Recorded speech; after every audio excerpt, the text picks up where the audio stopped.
All righty.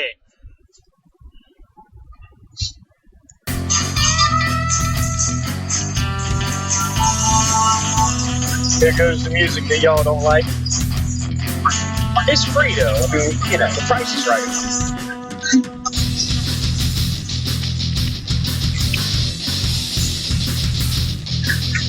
That's that thing. Hey, we can find it.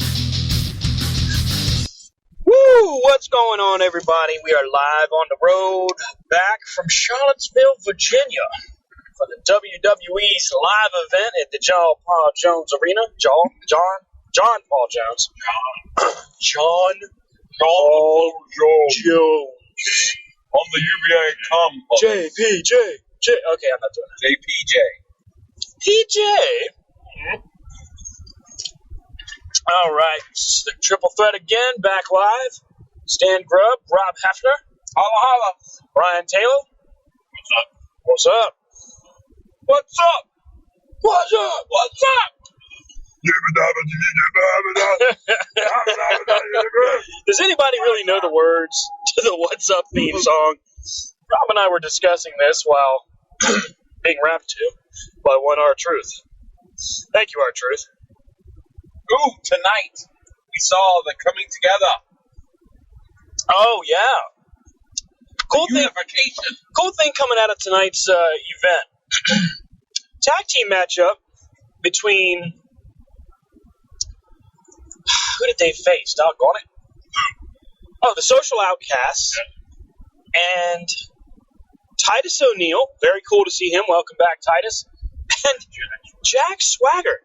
Now, I could have swore that Jack Swagger had finished up on the European tour, was done with the company.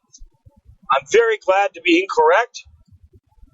Jack Swagger is back in business, so to speak, and a great team. They really seem to gel well together. Jack Swagger sent me one of them shirts. We the people. You may notice the voices are a little bit hoarse, a little bit of yelling. Want to thank Becky Lynch for, a little bit of that. Hey, Becky. Thanks, Becky, for being just gorgeous. And also, I appreciate at least the look of acknowledgement of, hey, look at that weird old guy. Why is he looking at me that way? And Paige, who apparently got into it with some fans to our right. I'm not sure exactly what happened, but what was said wasn't necessarily, it wasn't PG. Did you guys happen to catch what happened? I saw where she fell, and then got Dana Brooke or somebody gave her the bad news. Dana Brooke or Eva Marie that missed a move or something. But Paige was not happy in that match. Oh, neither was Sasha. Sasha Banks was furious. Sasha Banks looked great as well. Really, actually, to be honest with you, it was a good women's tag team match, women's six-man. It was Dana Brooke, Lana, and Eva Marie versus Sasha Banks, Becky Lynch, and Paige. Lana has definitely learned the craft pretty well. I think she's excelling. Eva Marie seemed like she improved. And Dana Brooke is great. I really think she's fit to be on the main roster. Paige, Becky, Sasha, of course, did well. Paige, Sasha, and Becky won their match. Titus O'Neil and Jack Swagger defeated the Social Outcasts. First turn bad. Yeah, for some reason the Social Outcasts are bad guys now. I can remember them being good guys not too long ago. Yeah, Curtis Axel said that we were in a podunk town and we were morons. He told Rob to shut up. He said, "Shut up, moron." He looked directly at Rob, which wasn't nice. He pointed at him and said, "That point hurt." Curtis, at least your dad could smack gum out of his mouth. Just saying. Opening Dad never ran around on a boat train. Yeah, right? Boat train. Opening contest was Eric Rowan versus Kane, with Braun Strowman in his corner. Was in Rowan's corner. Kane won that matchup. Every time we've seen Kane, I think he gets taller. He's just a big dude. It was actually pretty cool because we were able to kind of get the attention of Eric Rowan a few times. He seemed to acknowledge the fact that we approved of his work. Oh, goodness.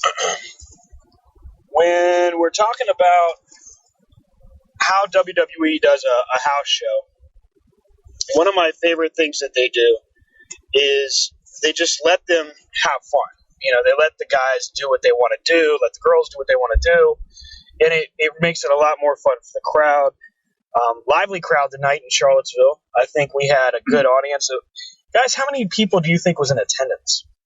I mean, there was really pretty much the lower bowl. Mm-hmm. The lower bowl was a pretty good house. But I have to agree. I mean, I thought it was really nice. You could tell the wrestlers, especially the ones that were fan favorites, they just came out, they relaxed, they goofed off with the crowd, they goofed off with the ref. And so, and you could tell the ones that had just come up from NXT. I guess they're not on that level yet to be a comfort, but that'll come. I like seeing Tyler Breeze work against R-Truth. The curious thing that happens with a guy like Tyler Breeze, whose character was very over in NXT, the crowd couldn't have cared any less. They really couldn't. How times have we seen that gimmick in the WWE? Well, I think the closest thing that we were talking about this evening was Rick Martel. And the benefit for Tyler Breeze to get his own arrogance could be huge. And I think that could be the secret. That could be the key to getting him over on the main roster. I think Rick Martel needs to visit Raw. Tell Tyler Breeze he needs some arrogance. That would be a cool segment. Be like his life coach or something. Yeah, because I don't get the whole Darren Young one. I'm sorry. Make Darren Young great again. Yeah, what's up with that? Bob Backlund is Darren Young's life coach. I mean, Bob Backlund's kind of a kooky kind of guy, so, I mean, it's fun to watch. But I'm not making fun of him. No. Last time somebody made fun of Bob Backlund in our general vicinity, that person just hasn't been seen or heard from again. There's a reason it's not a four horsemen of internet radio. That's right. We don't know where they went. Chicken wings for everybody. You get a chicken wing. You get a chicken wing. Main event of the evening tonight was Kalisto defending the United States title versus Rusev and Dean Ambrose. Rusev, I'm not really a big believer in Rusev. Doesn't mean he can't make it. It's just one guy's opinion. But I'm just not a big fan. I don't really get it. I get tired of the anti-American shtick anyway. Dean Ambrose and Kalisto yet again brought it. But the question remains, I mean, if Rusev can't beat Kalisto at Extreme Rules, who in the world do they have take that title off of?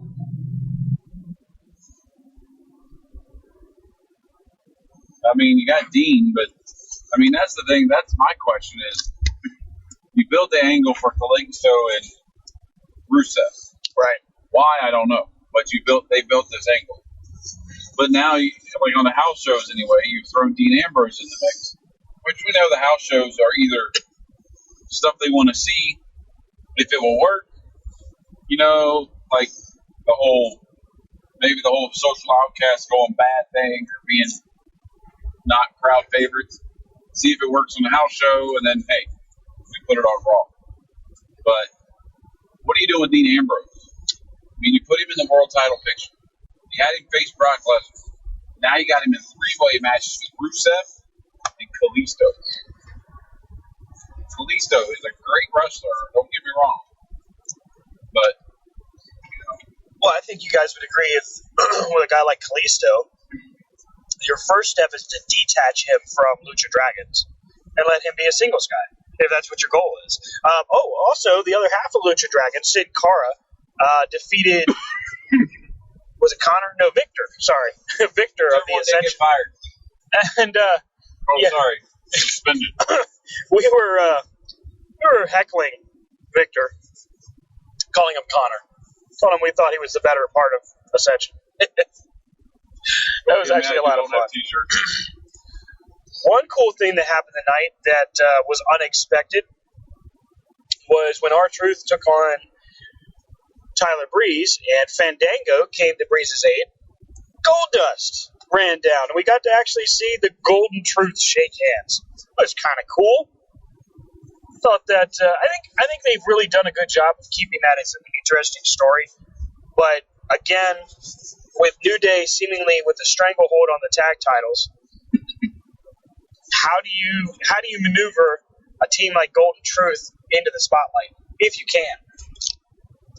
I mean, I just think it's eventually you got to take New Day. You got to take the titles off of New Day to give them something to chase. Right. So, like, yeah. You keep them champs forever.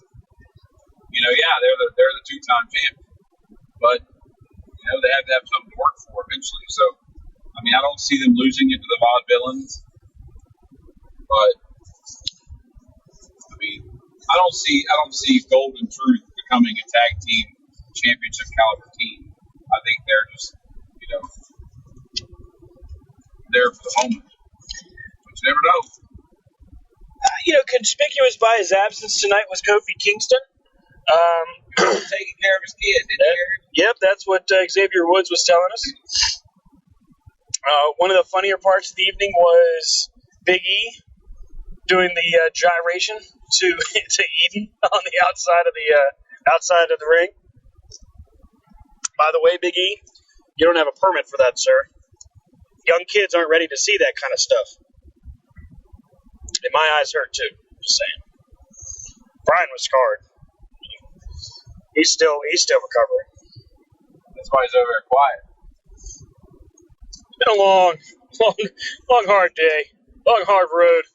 The Corner to Corner is dedicated to bringing you the hits.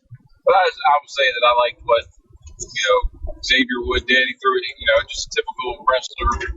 Had the shirt, threw it in the crowd, but it didn't go where he wanted it to go. It went on the ground in front of the railing. So they actually made Eden get it and hand it back so he could throw it back out to the people he wanted to throw it to. Hey, one of the other cool things that I noticed, which was the fans in the front row, the grown fans, when the T-shirts came their way, they were actually handing it off to the little kids, and I thought that was pretty neat. Well, yeah. Pretty classy. That one lady. Oh, yeah, they wanted to sit to our right. I don't know what shirt she got. She got the Booty-O shirt. I mean, it hurt offense. Booty. They threw it like it was heading back behind those kids. Although she could have given it to one of those kids. But still, it was pretty cool. Gosh. Extreme Rules is next weekend. Should be an interesting night. What we know of it so far, WWE World Championship, Roman Reigns defending against AJ Styles. Sorry, two different guys there. AJ Styles in an Extreme Rules match. AJ Styles listening going, yes! He's like, what? I have arrived. Mr. But is there any scenario there that you see AJ not coming up with the belt? I think we were all in agreement last month when AJ ended up not winning, that while it wasn't what we wanted, it at least made sense. This month, I don't know if they can do that twice. Extreme Rules means the odds are definitely in AJ's favor. He's got his boys at the club with him. You got the Usos backing up Reigns. Now, are the Usos in a match with the club? Or I don't know yet. I would imagine it's forthcoming. I was going to say, because I foresee them either doing that or throwing it and making it a six-man match at the last minute. Now, that would be a way that you could have AJ come away with the victory over Reigns and not win the title. If they did that, that would suck, but I guess they could do it. I mean, my thing is, how long can you have the pairing together of Roman Reigns, who is trying to be this, I don't care what people think about me, the whole thing he should have been doing the whole time. Right. But it's a little late now, we all don't care. And then you have them with the Usos, who are still trying to do the crowd pop with the Usos. The thing with Roman Reigns is matter what he does, how well he does, or how he brings it. I think there's some fans that just won't be swayed. They just won't be deterred from their current mindset. Rightfully so. I mean, WWE really hasn't done them any favors with the build. But also, there's a lot of fans that are starting to, I don't want to say rally behind the guy, but they seem to give him a break because his matchup with AJ Styles at Payback was actually really good. You know, watching it in the replay, after we first did the simulcast, something noticeable, and I'm not convinced it was piped in, was the dueling chants between "Let's go Roman," "Let's go AJ." I thought they were saying, "Oh no, Roman." Oh no, Roman. That would be actually an awesome chant. But I will say it hurt tonight. It hurt buying that Roman Reigns shirt for my son. My son wanted a Roman Reigns shirt. Hey, I gotta raise it better. I mean, you know, everybody has that one wrestler they like. They don't like to talk about. They get flack for. Well, let's talk about the dude who showed up with the robe on, the Cactus Jack shirt, and the Ric Flair belt, and then the Ric Flair hair. Yeah. Was he trying to be gorgeous Jimmy Flair? Garvin Cactus. Like, right. Don't be that fan, folks. It's cool. Bring your belt. You know, wear your T-shirts. If you're gonna dress, if you're gonna do the cosplay, dress as a character. Why don't you just be the actual character instead of Cactus Jack Flair, Foley, Garvin, whatever your name is? Yeah. Oh, and also, here's a thought. And we noticed this on a couple of different guys walking in. If you're probably over the age of, say, 35, and you're wearing the T-shirt for your favorite diva, don't be surprised if people are looking at you suspect. I mean, it's the what was it? Oh yeah, you know, the "I'm a hugger" thing. Bayley probably doesn't do a whole lot of meet and greets with those guys. I'm guessing. Or if she does, she's got a lot of security. It's just weird. I mean, who wears a Bremo T-shirt? But not only a Bremo T-shirt. This wasn't even a store-bought Bremo T-shirt. No, it was a custom-made deal. This was a unofficial, unauthorized, counterfeit Bremo T-shirt. Yeah, much like the "Thank You, Daniel." It was like a "Thank You, Bremo." What'd she do for the SGN? Who the hell says "Thank You, Bremo" anyway? Nobody, except this one old creepy dude. Well, it's like when you look at Twitter, you know. Yep. Like, people we need to realize that these are wrestlers playing a part in a storyline. You know, like, these wrestlers, like Charlotte, will post a picture of herself with the belt. And all these people will go on these long rants. And I'm just looking at it going, come on, people. People say some disgusting stuff to these divas, or not divas, to these ladies, these women wrestlers. Thank God they changed it. Yeah, you know, it has taken a little getting used to as far as verbiage, but yeah, I agree. What did you just say? Verbiage, language, vocabulary. Himself a dictionary. Hey, if you can't keep up with the vernacular, sir. Got himself on the board. Word of the day, toilet paper. I did. You know, it's only one ply, though, so I can't read it real well. It's like sandpaper. It's a tough subject. But no, it was a fun night. WWE does it well. I was a little annoyed that, you know, somebody in the back couldn't look out and see that 90% of the arena hasn't filled up yet, so they go ahead and start the show. Yeah, that's... I mean, you could look at that going, wait a minute, not a lot of people are here yet. Let's just hold off a minute. But, when you open the doors at 15 minutes to 7, you got a line around the building, which is exactly why we signed out as quick as we did. And you open the doors, and it's bottlenecked. It's like 100,000 people trying to fill in through a Miller Lite can. It's ridiculous. And then as they open more doors to try to filter more people in, you got to do the security checks, and they're doing that. Then they got to tell people where to go for diffractions. You got fans going in the wrong way, wrong entrances, getting cycled back around to get security checked. It was a mess. Logistics wise, they didn't plan it too well. But then they start the matches with God, who opened the show? It was Kane and. Oh yeah, Kane and Eric Rowan. Yeah, which I mean. But I think in Roanoke, this is the same group that was in Roanoke. It was Big Show and Kane versus Luke Harper or Eric Rowan and Braun Strowman. Wonder if Big Show has an agreement where he only works maybe once every other show or something like that. Either that or he was in South Carolina tonight.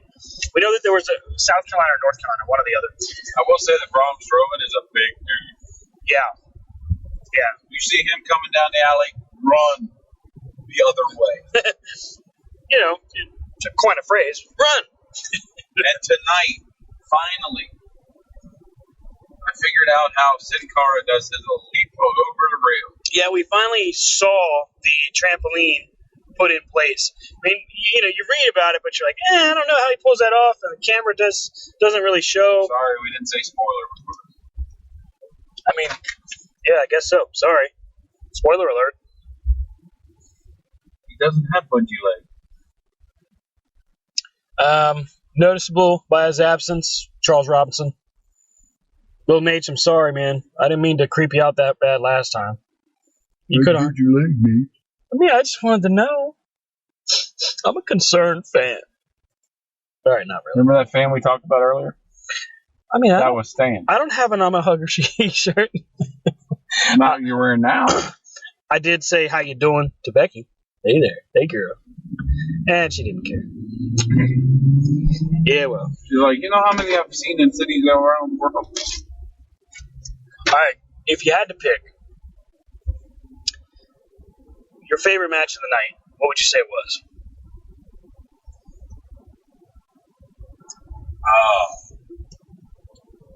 I would actually say my favorite match of the night was the women's match. Okay. I thought it was a lot better than the last time we saw it. But I thought, the men's match, the Vaudevillains and New Day was a pretty good match. It wasn't your typical, to me, it was your typical New Day match with their goofing off, but it was more wrestling than it usually is on Raw. Yeah, there was a lot more focus on psychology tonight. I noticed that. Cutting the guy off, keeping him from the tag, really working a hold. And it was simplistic. It wasn't like they were doing crazy submission moves or anything. They were just keeping it real basic, chin locks, arm bars, things like that. But it worked, and it really made the matches better.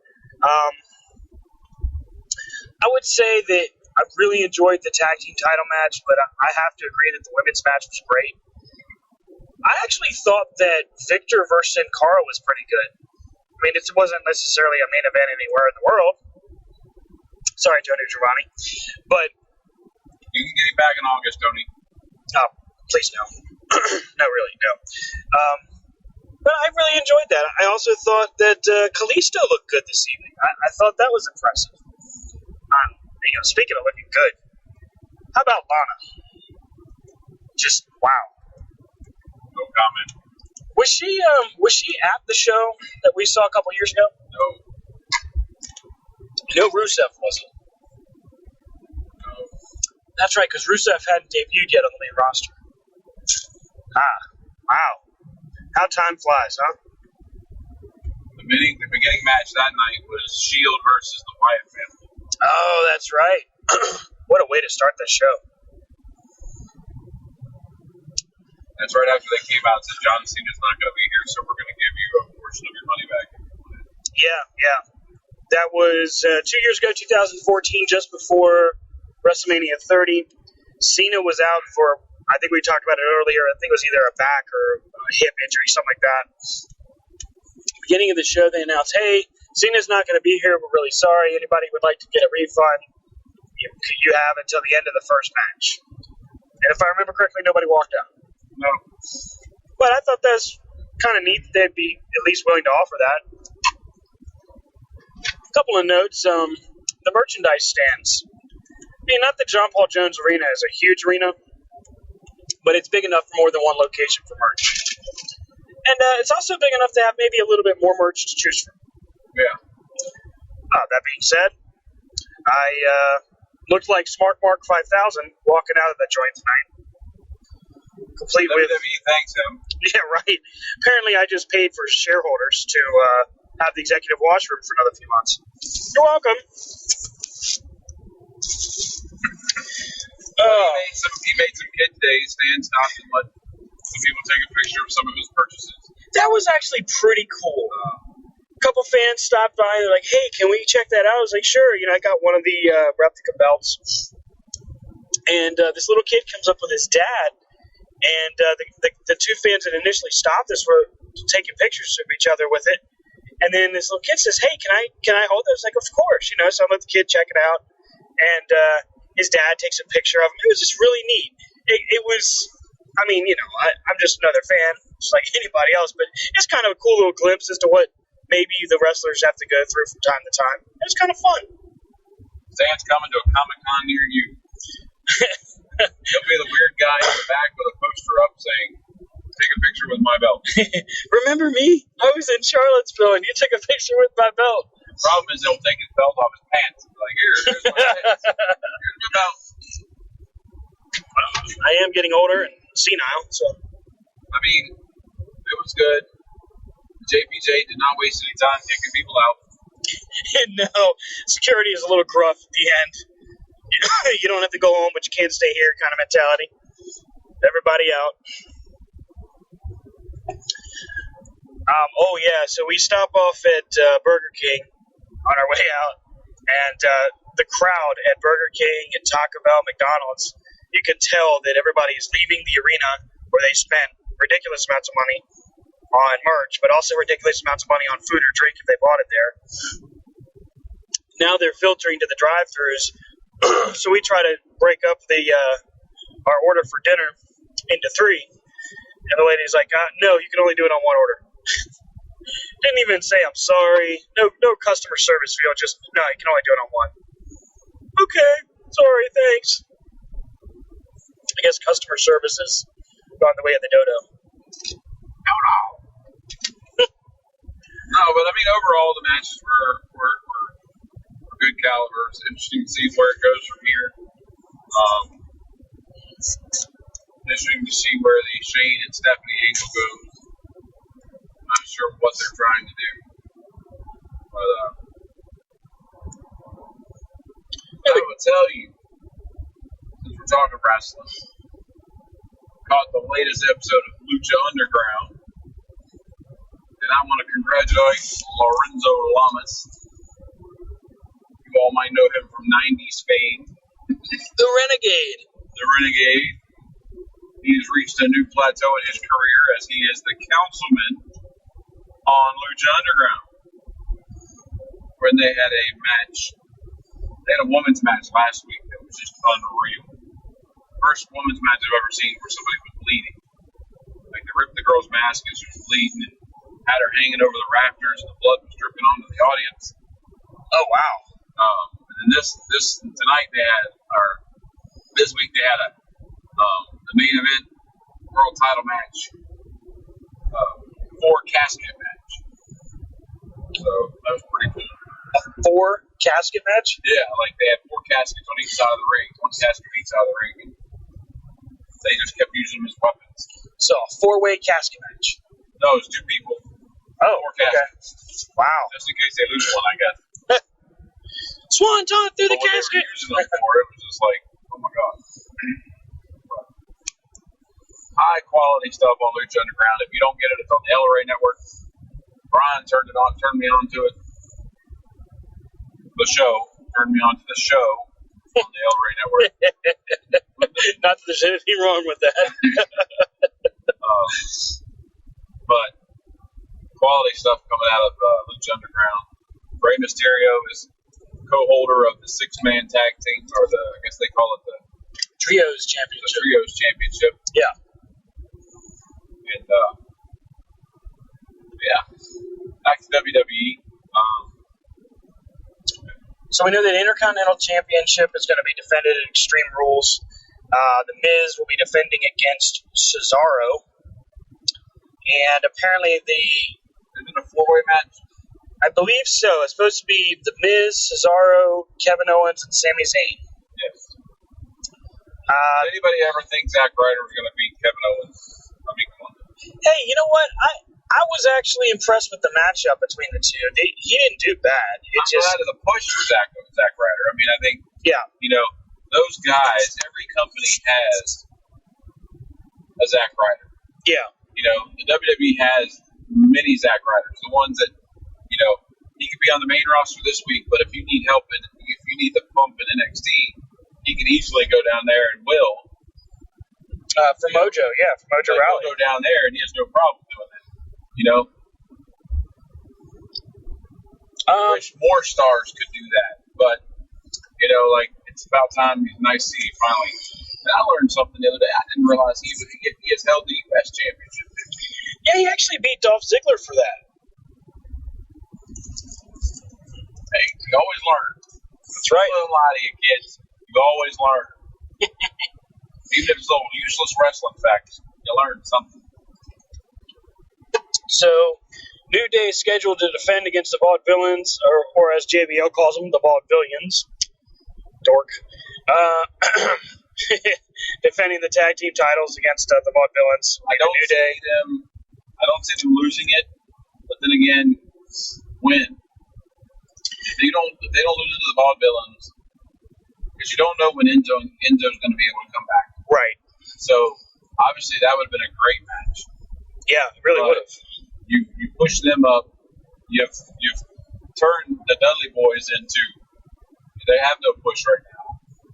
So yeah, I still don't understand that, but I guess that's how it is. To me, the Dudley Boys, if they were going to get the title, they would have given it to them when they came back and had all the pop. Right. But you could see the Vaudevillains doing something, because then New Day could just wreak havoc on the mental games for the Vaudevillains with the unicorn horns and the gyrating and the songs and the booty-o's. Oh yeah, they had a big inflatable box of booty-o's. Yeah, botch of the night goes to the Booty-O's box. Couldn't even get it fully inflated. It was about maybe 3/4 of the way before they finally started the match and just gave up. But it still looked cool. Booty-O's. But you got to give it to the New Day to have that kind of thing on a house show. Nobody else had any pyro or anything. That was cool. It's a unique twist for them. It's a good way of keeping the attention on them, and definitely keeps the crowd behind them. I don't see how the New Day could actually go back to ever being heel. The other thing, though, is in taking the titles off of them, how long after you take the titles off of them do they fade off into the sunset? No, you don't. You take the titles off of them in a fluke or whatever, and then they come back and they can play the whole demolition game with the three of them. Mm-hmm. Your match was against New Day, and at any moment, any three members of New Day could be in that ring. Right. Wait a minute. Oh, Kofi's getting hurt. Let's pull him out. I'm gonna put Consequences Creed in there. Oh, sorry, wrong name. Jigger with We called him Consequences Creed this evening. Yeah, I didn't have the same pop that I did last time we saw him, but yeah, maybe he saw us coming. Yeah, he was. Look at them new crazy bastards again. It was a little weird not waving at old Wade Barrett this time around. But I think the WWE has a gold mine. They have a gold mine with New Day. Yeah. It's one of those things that when you see it, it didn't work in the first incarnation. Like the whole choir and yeah, I agree. Church preacher thing they were going for wasn't working. But what they've gone to works. The crowd's like it, the kids like it. And it's easily transferable to, if they lose it, then they can just play those goofy mind games with whoever they're trying to beat. Right. And the Vaudevillains would be somebody fun to do. To where the Vaudevillains could lose it to a tag team. Like Golden Truth? Yeah. Like Golden Truth wins it on Raw. After distraction from the New Day. You know, that could work. Come out, do the thing, Golden Truth ends up tag team champion. That could actually work. That'd be cool. I think what we've learned from just the past few weeks is that WWE is definitely willing to learn on the fly. They're not necessarily afraid to take a chance, but they are a lot more intelligent about the risks they take. We're seeing what they've done with Shane as we've started to learn these past few weeks. The initial plan for Shane McMahon was to be a one-and-done kind of situation through WrestleMania, and that was it.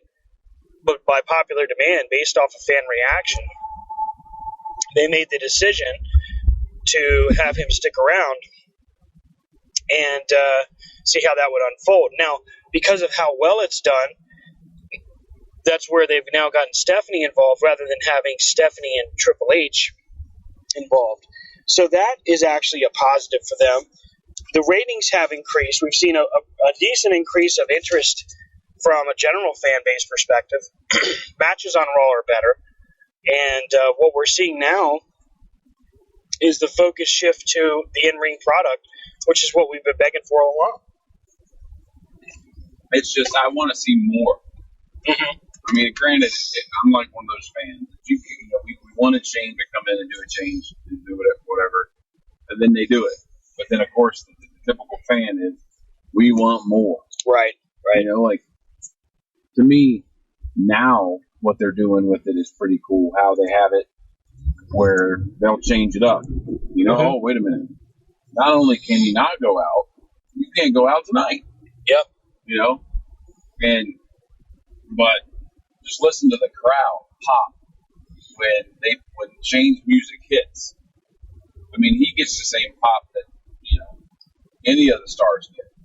It's comparative with maybe The Rock. I mean, as far as how the fans react when Shane's music hits. Right. But I just want to see more. Like, let's do a shake-up, It'd be interesting to see what the next shake-up would be.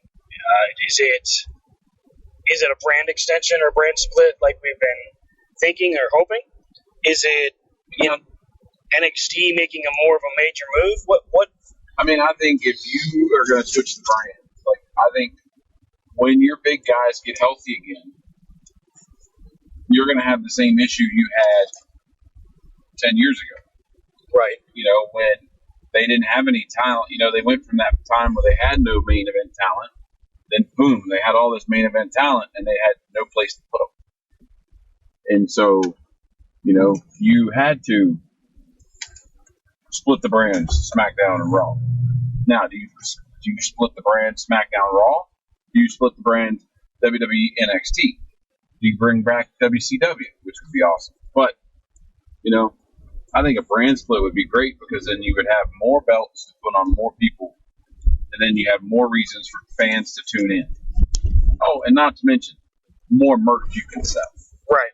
Because, they're not going to bring back the old belts. No, they're going to make new ones. Mm-hmm. Even though the old ones are sitting in a vault at WWE Warehouse. Oh, speaking of, 3 episodes ago, as far as Edge and Christian show, where they find all these titles in the vault, and they find Virgil with the $1 million belt. That's a pretty good episode. You get a chance, you should check that out. I just want to get lost in the warehouse one day. You probably could. It looks pretty monstrous. I wonder, since we're on the corner-to-corner internet wrestling show, if they would let us, we would rate press connect to get into the WWE. There are methods to contact them and get that done. I will have to research that. My son asked me today, what would happen if the WWE wanted your show on their network? Would you do it? Yeah. We'd maybe not be able to talk about Vince as much, but I have a feeling that they would be open to something like that. It just depends on what you have and the following you got. Come on, people. It's you guys that can make this happen. You can make our New Day rock. Just saying. But It's been fun. It's been a fun trip. Sure has been. And Extreme Rules, my thing is, like, they haven't announced any, like, stipulations. Right. You know, you have a pay-per-view called Extreme Rules, but then you say all the matches are Extreme Rules. Well, what's that mean? Is it no holds barred? Is it anything goes? Is it in the cage? Is it over a pit of piranhas? Whoa!